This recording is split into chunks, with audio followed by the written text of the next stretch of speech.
Tulungan niyo po kami, Mamang Pulis. Tulungan niyo po yung apo ko. Nanganganib po siya. Iligtas niyo po siya.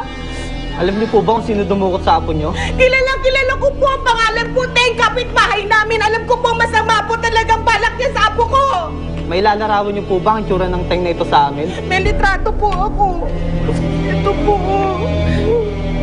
Ayan po yung apo ko. Ayan po yung Teng. Hanapin niyo po yan. Ipapakalat ho namin to sa buong syudad. Hayaan niyo po, Mrs. Gagawin ho namin ang lahat ng paraan para may balik ang apo ninyo. Salamat po, Mama. Salamat po.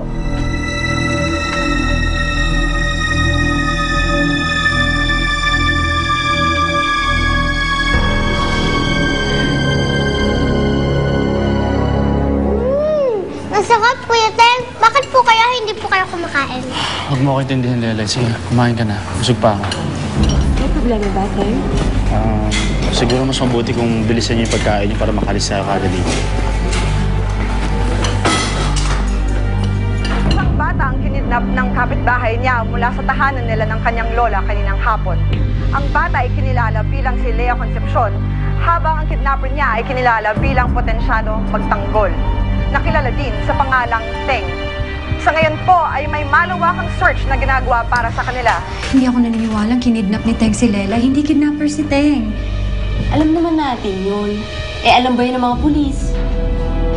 Sa kung sino man pong may impormasyon tungkol sa kinaroroonan nila, mangyari lamang po na lumapit sa otoridad.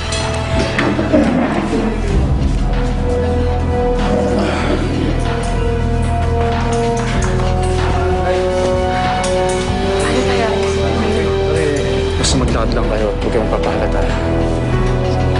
Miss! Miss! Sandali lang. Miss! Ikaw nga!